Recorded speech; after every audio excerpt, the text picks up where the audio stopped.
Boa noite, pessoal, meus queridos amigos do Instagram, do Periscope e do Facebook. É uma honra rever vocês. Estava com saudade das nossas lives. Com certeza a live de hoje será bem produtiva. Convidem os amigos de vocês, compartilhem essa transmissão, porque o assunto é instigante e já caiu em várias provas, inclusive na prova de delegado de polícia lá do Pará. Tema: a Lei Maria da Penha e o transexual ou a transexual. Afinal de contas, a Lei Maria da Penha, ela se aplica ou não aos transexuais? Essa é a matéria que nós vamos estudar hoje. É uma mini aula que eu preparei para vocês, com bastante informações, gratuita, portanto, aproveitem. Como que vai funcionar? Como que eu separei para vocês? Nesse primeiro momento, eu vou explicar o meu caso concreto, que caiu no meu plantão. Vou passar alguns detalhes dessa ocorrência e no segundo momento, no segundo bloco, eu vou passar para vocês informações relacionadas à lei, à doutrina e à jurisprudência. Assim fica bem completa a nossa live. Por isso que é importante vocês anotarem. Peguem aí rapidinho a caneta, o papel e façam anotações. Vamos lá então. Como que tudo começou? Estava eu lá no meu plantão há uns 7 dias, mais ou menos, e apareceu na delegacia uma transexual. Um homem que se identifica com o gênero feminino. Essa pessoa, ela não fez cirurgia de mudança de sexo e também não alterou a identidade dela. Ou seja, lá no registro dela consta ainda o nome masculino e o sexo masculino também. Pois bem, essa pessoa conversou comigo e passou a relatar que ela estava sofrendo violência por parte do companheiro dela. Falou que foi agredida, falou que estava sendo ameaçada, que o companheiro não aceitava a separação e começou a explicar a situação dela. Ela contou que desde a infância ela começou a se sentir estranha. Ela disse que desde tenra idade ela já se identificava com o sexo oposto. Ou seja, ela nasceu homem, mas desde criancinha ela já se sentia mulher. Ela gostava de brincadeiras de meninas, ela gostava de roupas femininas. E a partir desse momento, passada a infância, passada a adolescência, ela começou a sofrer uma série de constrangimentos, uma série de preconceitos em razão dessa divergência entre o que ela sentia e a forma que ela havia nascido. Pois bem, só uma pausa aqui para comemorar com vocês. Apareceu aqui para mim o aviso: vídeos ao vivo mais relevantes. Então, obrigado pessoal do Instagram pelo carinho e pelo prestígio. Muito bem. Ela reclamou do preconceito, que começou na infância, foi se arrastando para a adolescência, na fase adulta também, as pessoas criticando ela, as pessoas não entendendo ela, e tudo isso deixa ela muito abalada. Muito bem. Pessoal, o preconceito em relação a esse tema, sem dúvida, existe. Muito preconceito, bastante discriminação, principalmente nas áreas que são dominadas por homens, polícias, forças armadas. Nessas áreas é muito difícil a aceitação do transexual.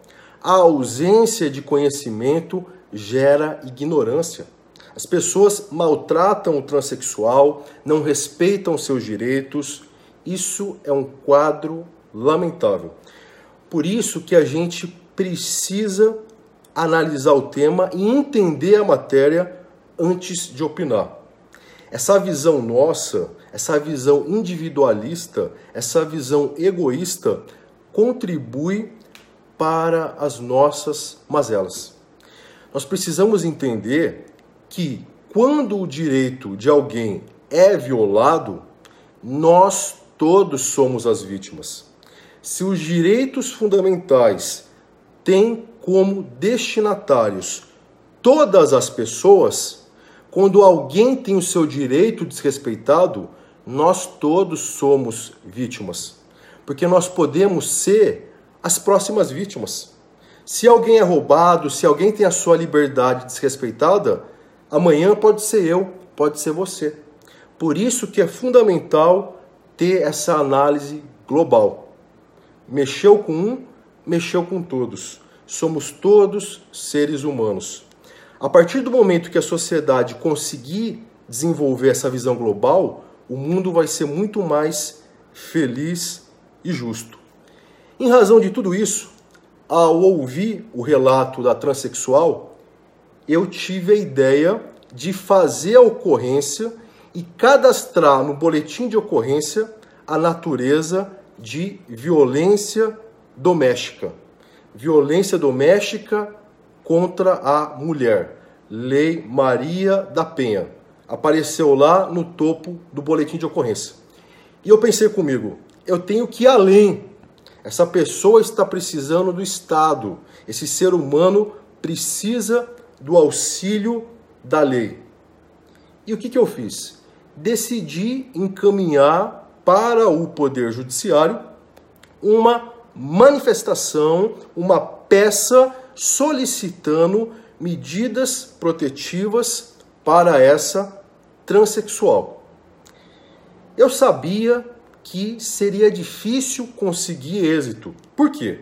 Porque, como eu falei para vocês, essa matéria ela está rodeada de discriminação. Ela está rodeada de polêmica. Não há previsão expressa na lei, não há ainda uma posição uniforme nos tribunais, então a chance de obter êxito era pequena. Mas mesmo assim, fui lá, sentei, fiz a minha peça de 10 laudas e mandei para o Poder Judiciário. E fiquei aguardando o resultado. Quando eu fui lá no fórum conferir, o Ministério Público foi favorável à concessão e o juiz acolheu o pleito, pessoal. Fiquei super feliz, foi um dos dias mais felizes na minha carreira como delegado de polícia, porque essa decisão, ela é uma decisão histórica. É uma decisão que abre caminho para a defesa dos direitos fundamentais dos transexuais. No Brasil, até hoje, existem pouquíssimas decisões nesse sentido. Então eu fiquei muito feliz, muito contente, principalmente pelo fato de ter mais certeza ainda que a justiça começa na delegacia. Notem, se eu não encaminho essa manifestação para o Poder Judiciário, o Poder Judiciário não teria analisado a matéria. A transexual não teria tido acesso a essas protetivas. Dificilmente ela ia encontrar outra via para receber essa proteção. Por isso que a justiça começa, sim, na delegacia de polícia. É o plantão policial que está aberto 24 horas por dia à disposição da população. Pouquíssimos agentes públicos trabalham diariamente, de forma constante. Então é muito gostoso, é muito bom sentir que a justiça começa na delegacia. E mais importante ainda, é sentir que o delegado de polícia realmente exerce as funções de primeiro garantidor da legalidade e da justiça. É por isso que o delegado de polícia, pessoal, ele tem que agir com denodo, ele tem que agir com coragem. Não pode ser um agente público inerte, não pode ser só mais um. Se eu simplesmente registro o boletim de ocorrência, se eu não adoto a natureza de violência doméstica, se eu não me manifesto, se eu não tenho a iniciativa de acionar o Poder Judiciário, seria só mais uma transexual desrespeitada, que poderia estar morta hoje.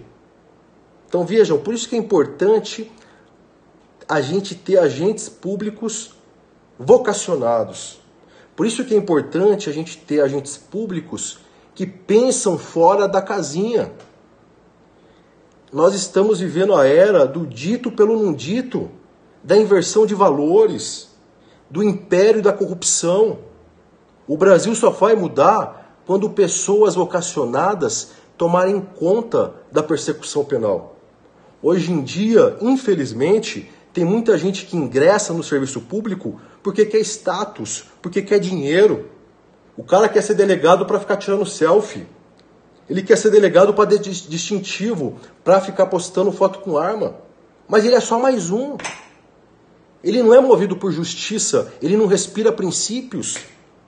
Nós precisamos de pessoas vocacionadas, idealistas, movidas por princípios.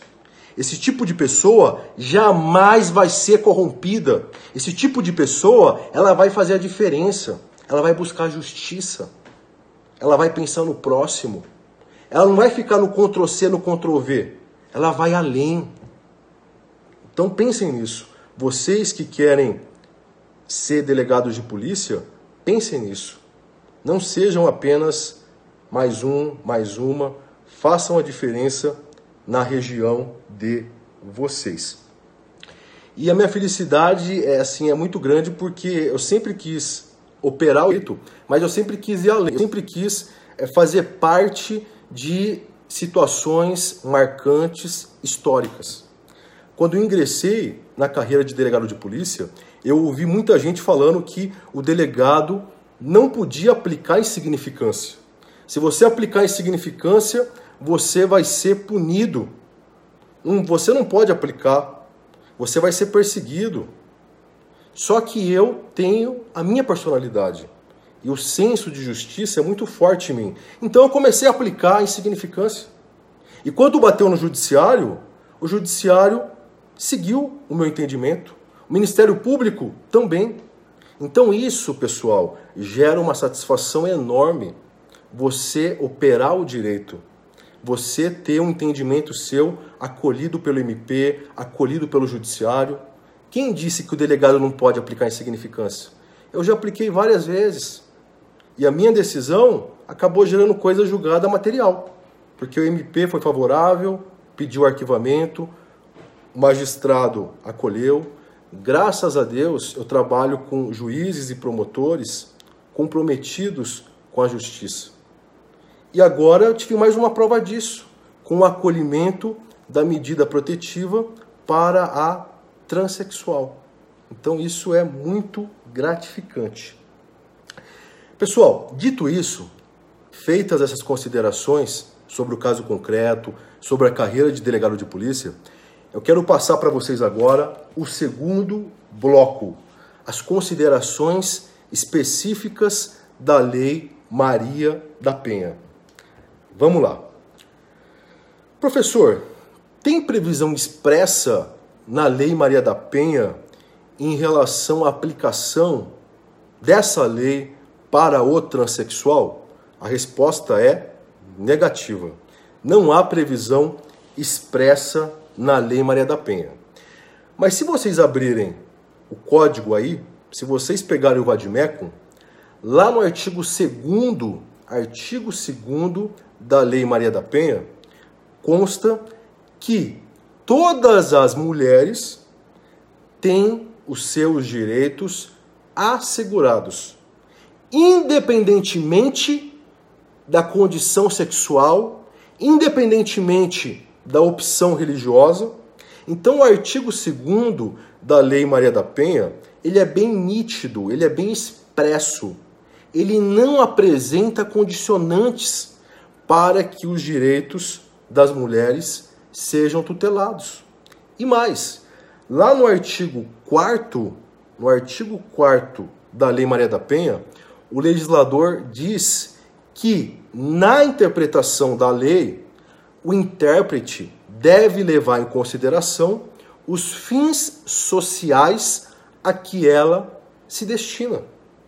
Então, considerando esses dois dispositivos, fazendo uma interpretação teleológica sistemática, muitas pessoas estão entendendo que a Lei Maria da Penha se aplica sim aos transexuais. Artigo 2º e artigo 4º. A Lei Maria da Penha protege as mulheres de forma ampla.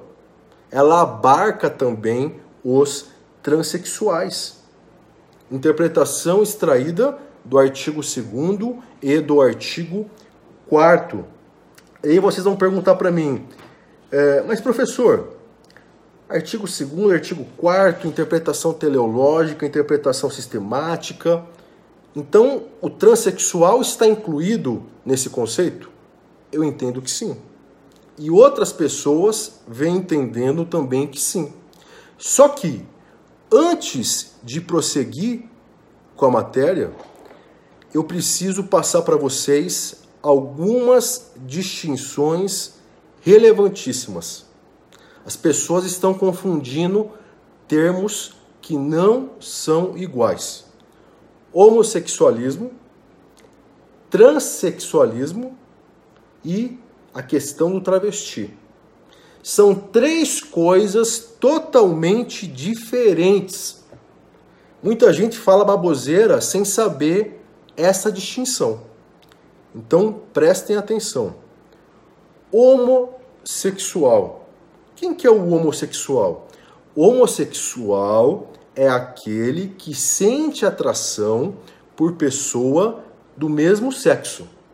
O homem que sente atração por outro homem. Esse é o homossexual.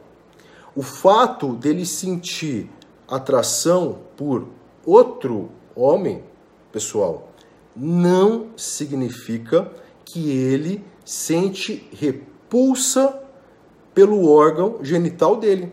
Ele gosta de outro homem, ele sente atração sexual por outro homem, mas ele se dá bem com o órgão genital dele. Ele não sente repulsa necessariamente pelo órgão genital. Esse é o homossexual. O travesti, por sua vez, é o homem que se veste de mulher. Só que ele não sente repulsa pelo seu órgão genital. Ele se veste de mulher normalmente para prestar serviços sexuais, para ganhar dinheiro com isso. E por fim, o transexual, que é o tema dessa live de hoje, o transexual é aquela pessoa que, desde a tenra idade, ela não se identifica com o corpo dela. Ela nasceu homem, mas a mente dela, as atitudes dela, os gostos dela, tudo isso está ligado ao sexo feminino. Então, em resumo, no transexualismo é como se a pessoa tivesse nascido no corpo errado. Eu tenho o corpo de homem, mas os meus gostos, o meu jeito, os meus sentimentos, os meus pensamentos, tudo isso é do sexo feminino. Então eu nasci no corpo errado. Esse é o transexual. Portanto, é importante não confundir esses três termos. É importante não confundir. Muito bem. Outro esclarecimento importante para vocês, agora ligado à doutrina. Quais correntes doutrinárias existem atualmente sobre esse tema? Vamos começar pela primeira. A primeira corrente diz que o transexual ele não pode ser protegido pela Lei Maria da Penha. Essa primeira corrente ela é mais rigorosa. Ela diz que o transexual, ainda que ele faça cirurgia de mudança de sexo, ainda que ele altere o registro civil dele, ainda assim ele não é mulher. Biologicamente falando, geneticamente falando, ele é homem. Então, não é possível aplicar a Lei Maria da Penha. Essa é a primeira corrente. Professor, qual doutrina defende essa corrente? Renato Brasileiro. Professor Renato defende essa corrente. Nós temos ainda uma segunda vertente defendida principalmente pela ex-desembargadora Maria Berenice Dias. Atualmente ela é advogada. A professora Maria Berenice, ela faz uma interpretação mais ampla da Lei Maria da Penha. Ela diz que essa lei se aplica a todas as pessoas que se identificam com o gênero feminino. Portanto, os transexuais podem sim ser beneficiados pela Lei Maria da Penha. A professora Maria Berenice, na obra dela, da Lei Maria da Penha, ela não apresenta nenhuma condicionante. Ela não fala que precisa fazer cirurgia, ela não fala que precisa alterar o registro civil, ela simplesmente diz que se aplica aos transexuais. E nós temos ainda uma terceira linha de pensamento. Para essa terceira linha, eu posso aplicar a Lei Maria da Penha aos transexuais desde que ele seja reconhecido juridicamente como mulher. Mas como assim, professor, reconhecido juridicamente? Isso quer dizer que para essa corrente a Lei Maria da Penha se aplica desde que o transexual tenha obtido o direito de alterar o registro civil dele. Ele obteve judicialmente o direito de mudar a identidade dele. Ele vai mudar o nome de masculino, vai passar a ser feminino. O sexo que consta lá no RG vai deixar de ser masculino e vai passar a constar feminino. Então, essa é a condição imposta por essa terceira corrente, o reconhecimento jurídico do transexual. Há ainda uma outra corrente, que também pode ser encaixada nessa terceira linha, que diz que o transexual ele só faz jus à Lei Maria da Penha se ele passou por cirurgia. Se ele passou por cirurgia, se ele mudou de sexo, aí sim ele faz jus à Lei Maria da Penha. Então notem, nessa terceira linha de pensamento, nós temos duas posições. Uma exige alteração no registro para aplicar a Maria da Penha e a outra exige a cirurgia para aplicar a Lei Maria da Penha. Basicamente, em resumo, são essas três correntes que nós temos atualmente no Brasil. Professor, quais foram os argumentos que você adotou naquela sua peça de 10 laudas? Naquela peça de 10 laudas, eu usei os seguintes argumentos. Eu comecei falando do artigo 2º e do artigo 4º da Lei Maria da Penha. Já passei para vocês, não vou repetir para não ficar cansativo. Falei sobre o artigo 2º, falei sobre o artigo 4º, falei que a Lei Maria da Penha ela se aplica às pessoas que se identificam com o gênero feminino. Citei a professora Maria Berenice Dias e fui além.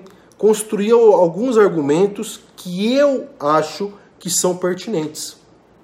Citei a dignidade da pessoa humana, que é a viga mestra do nosso ordenamento jurídico.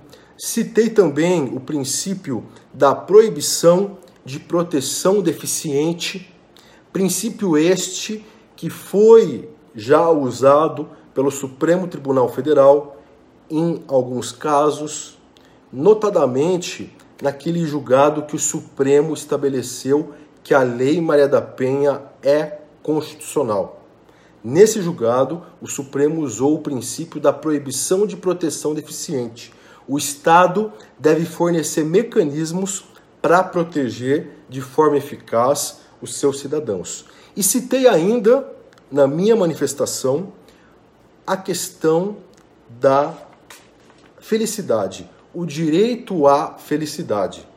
Também já foi reconhecido pelo Supremo Tribunal Federal o direito à felicidade. É um direito implícito que consta na Constituição Federal, que decorre da dignidade da pessoa humana. Então eu usei basicamente essas 3 posições: dignidade da pessoa humana, proibição de proteção deficiente e direito à felicidade, lá na minha peça. Eu argumentei como que nós vamos assegurar esses princípios sem conceder protetivas para a transexual. Na minha visão, que eu coloquei na peça, a cirurgia de mudança de sexo é uma medida meramente estética. A alteração no registro civil é uma medida meramente formal. Essas providências, elas são complexas e demoradas, razões pelas quais elas não podem constituir barreiras para a aplicação dos direitos fundamentais. Essa é a minha posição. O transexual, se ele já começa a se sentir diferente desde a infância, nós podemos pensar com isso que ele já nasce assim. É uma questão de ser, é uma questão interna. Nenhuma medida externa vai alterar a natureza das coisas. Não dá para fazer milagre. Não é porque eu alterei o registro civil dele, não é porque eu tirei o órgão genital dele, que num passe de mágica o homem vai deixar de ser homem e vai virar mulher. Ele já nasceu mulher, por dentro, na mente, no psiquismo. Por isso que eu sustentei esses argumentos. E mais, eu também destaquei na minha peça o princípio de Yogyakarta, princípio número 5 de Yogyakarta. Nossa, professor, mas que princípio é esse? Princípio de Yogyakarta? Pessoal, em 2006, lá na Indonésia, vários especialistas se reuniram nessa região chamada Yogyakarta. Nessa reunião, esses especialistas, eles analisaram os direitos humanos à luz das pessoas que se identificam com o gênero feminino. Então, a partir dessa reunião, eles criaram vários princípios que ficaram conhecidos como princípios de Yogyakarta. São princípios que tutelam os direitos humanos das pessoas ligadas ao gênero feminino. E o princípio número 5 de Yogyakarta diz respeito à segurança pessoal. A pessoa, ela merece segurança, independentemente do gênero dela. Não é porque ela se identifica com o gênero feminino que ela deixa de merecer proteção. Então, olha a dica trator para você. Se cair na tua prova, escrita ou oral, traz e manda para o examinador, manda aquele torpedão. Cita os princípios de Yogyakarta. Na faculdade não passam isso. Isso é um plus para a sua peça, é um plus para a sua prova. O examinador vai ver a sua resposta, ele vai ter um orgasmo jurídico, ele vai falar, caramba, saiu da mesmice, saiu do arroz com feijão. Citou um princípio envolvido no direito internacional. Então, marquem bem, princípios de Yogyakarta. Depois é só jogar no Google que vocês vão ver todos os princípios, tá bom? Citei também esse princípio de Yogyakarta. Vamos prosseguir mais um pouquinho, então. para entrar agora na questão da jurisprudência. Professor, como que a jurisprudência vem interpretando essa questão dos transexuais? De antemão, é importante ressaltar que o STJ e o STF não analisaram ainda a matéria. Muita gente confunde.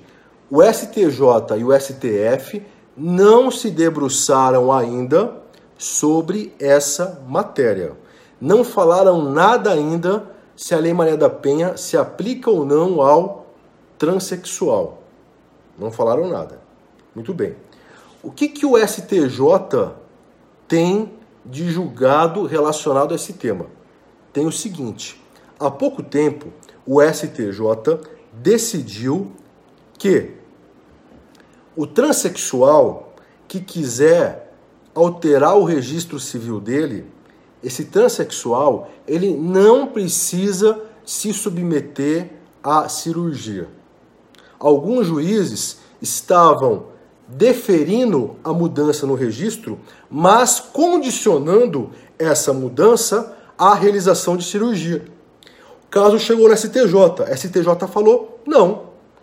Com base no princípio da dignidade da pessoa humana, se o transexual quer alterar o seu registro, não é correto, não é consentâneo com a ordem jurídica condicionar a retificação no registro à realização de cirurgia. É incompatível com o princípio da dignidade da pessoa humana, principalmente por duas razões. Às vezes, o transexual não pode ser submetido à cirurgia. Ele tem problemas de saúde. Ele não pode passar por um procedimento cirúrgico. Outro motivo, às vezes falta dinheiro. Ele quer mudar de sexo, mas ele não tem dinheiro para fazer a cirurgia. Então, com base principalmente nesses argumentos, o STJ assentou que a mudança no registro civil não depende de cirurgia. STJ. Principal preceito usado foi o preceito da dignidade da pessoa humana. E no Supremo, professor, o que tem no Supremo sobre essa matéria? O STF iniciou no ano passado um julgamento de recurso extraordinário onde foi debatida essa questão. O transexual, para alterar o registro dele, ele precisa passar por cirurgia? O STJ já falou que não. O Supremo, no ano passado, começou a julgar esse tema. Já há maioria de votos, pelo que eu me recordo. Falta só finalizar o julgamento, mas boa parte dos ministros já proferiram seus votos. No seguinte sentido, não precisa de cirurgia para mudar o registro civil, tá bom? Já há vários votos dos ministros do Supremo nesse sentido. Pessoal, não é correto realmente exigir cirurgia. A cirurgia, ela não deixa de ser uma mutilação. Como que eu vou condicionar a aplicação de um direito fundamental à realização de uma mutilação no meu corpo? Isso é incabível, isso é um absurdo. Então, portanto, a meu ver, o STJ e o Supremo Tribunal Federal estão corretíssimos nessas linhas de pensamento. Professor, e no âmbito estadual? O que nós temos de jurisprudência no âmbito estadual? Nós já vimos os tribunais superiores, vamos analisar agora os tribunais estaduais. Tribunal de Justiça de São Paulo já proferiu acórdão no sentido de que o transexual ele faz jus às medidas protetivas da Lei Maria da Penha. Tribunal de Justiça de São Paulo tem acórdão falando que o transexual faz jus às medidas protetivas da Lei Maria da Penha. Nesse acórdão ficou assentado que para que o transexual receba as protetivas, não é necessário que ele faça a cirurgia. Tá certo? Outro Tribunal de Justiça que já proferiu também acórdão nesse sentido, aplicando a Maria da Penha aos transexuais. Tribunal de Justiça do Mato Grosso proferiu o julgado idêntico ao julgado de São Paulo, ou seja, aplicando a Lei Maria da Penha aos transexuais. Em primeira instância, eu encontrei decisões de juízes do Acre, do Rio de Janeiro e do Rio Grande do Sul. E agora, aqui em São Paulo, naquele caso meu que eu falei para vocês, que o juiz aplicou as protetivas ao transexual, independente